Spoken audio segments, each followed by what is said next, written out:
Làm sao nói cho em lời yêu thương trong lòng. Từ lâu lắm con tim dại khờ chót yêu. Và đêm đêm anh luôn mơ về em mãi trong đêm dài. Và anh không sao thôi nhớ em. Này này em hỡi đây bao lời yêu thương chân thành, mà thật khó nên câu để được nói ra. Rồi ngày qua vẫn mong chờ ôm nỗi nhớ trong đêm dài. Để rồi sáng tối mơ hình bóng em. Người hỡi em đâu biết ở bên em có người luôn yêu em đắm say yêu rất nhiều. Khi trái tim đã yêu đâu cần chỉ nói nhiều, cần ta bên nhau thôi phải không em. Dù bao có mưa nắng hay ngày tháng qua dần, anh bên em vẫn như giây phút đầu. Khi đã yêu chỉ yêu không cần ta nói gì, cần mãi bên em người ơi.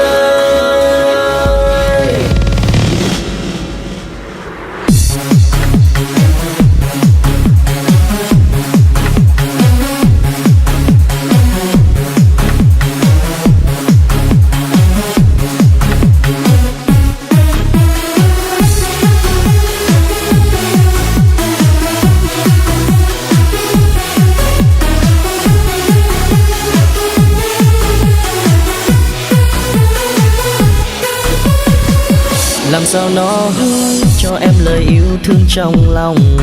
Từ lâu lắm con tim dại khờ đã chót yêu. Và đêm đêm anh luôn mơ về em mãi trong đêm dài.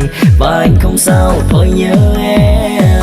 Này này em hỡi đây bao lời yêu thương chân thành, mà thật khó nên câu để được nói ra. Rồi ngày qua vẫn mong chờ ôm nỗi nhớ trong đêm dài. Để rồi sáng tối mơ hình bóng em. Người hỡi em đâu biết ở bên em có người luôn yêu em đắm say yêu rất nhiều. Khi trái tim đã yêu đâu cần chỉ nói nhiều, cần ta bên nhau thôi phải không em. Dù bao có mưa nắng hay ngày tháng qua dần, anh bên em vẫn như giây phút đầu. Khi đã yêu chỉ yêu không cần ta nói gì, cần mãi bên em người ơi.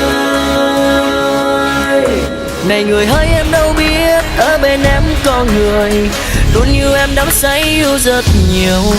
Khi trái tim đã yêu đâu cần chỉ nói nhiều, cần ta bên nhau thôi phải không em.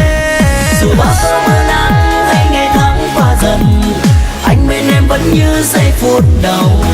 Khi đã yêu chỉ yêu không cần ta nói gì, cần mãi bên